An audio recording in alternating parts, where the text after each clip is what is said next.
नमस्कार, आप देख रहे हैं टुडे 24 न्यूज। मैं हूं आपके साथ साक्षी निर्माण। फर्रुखाबाद में सीएम योगी आदित्यनाथ ने राजेपुर व कमालगंज में चुनावी जनसभा को संबोधित किया, जिसमें उन्होंने सपा पर सबसे ज्यादा हमला बोला। सीएम ने कहा कि सपा की सरकार में सबसे ज्यादा दंगे हुए, लेकिन बीजेपी सरकार में कावड़ यात्रा निकल रही है। उन्होंने कहा कि सपा सरकार भोजपुर विधानसभा को इस्लामाबाद बनाने के प्रयास में थी। अमृतपुर विधानसभा की जनसभा को संबोधित करते हुए सीएम योगी ने कहा कि फर्रुखाबाद कल्याण सिंह व ब्रह्मदत्त द्विवेदी की कर्मभूमि रही है। उनका सानिध्य यहाँ की जनता को मिला, इसलिए उन्होंने कोरोना महामारी के दौरान जब देश उसकी चपेट में था, डबल इंजन की सरकार उनकी मदद में लगी हुई। आज देश सुरक्षित है, लेकिन उस समय सपा, बसपा व कांग्रेस कहाँ थी? विरोधी लोग बीजेपी की वैक्सीन का दुष्प्रचार कर रहे थे, लेकिन वैक्सीन की डोज लेने से ही आज कोरोना की तीसरी लहर कुछ नहीं कर पाई। यदि वैक्सीन लगवाने से जान बची है तो वोट भी योगी व मोदी वैक्सीन को मिलेगा।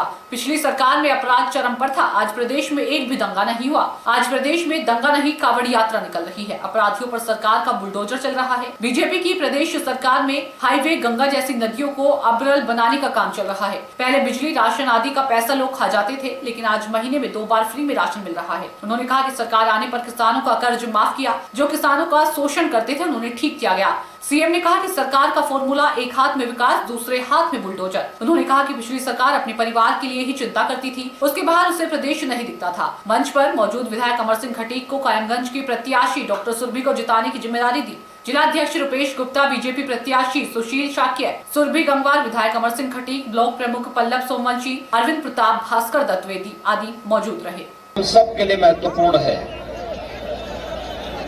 अभी मैं अमृतपुर में था, मुझे बताया गया कि अमृतपुर में मां गंगा के तट पर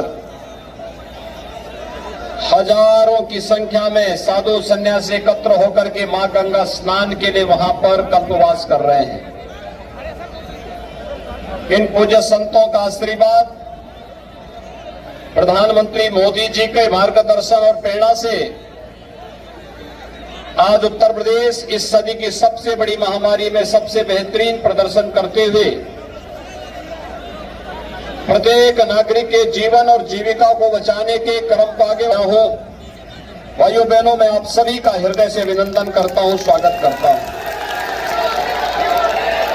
विधानसभा का पहला चरण का चुनाव संपन्न हुआ। दूसरे चरण में कल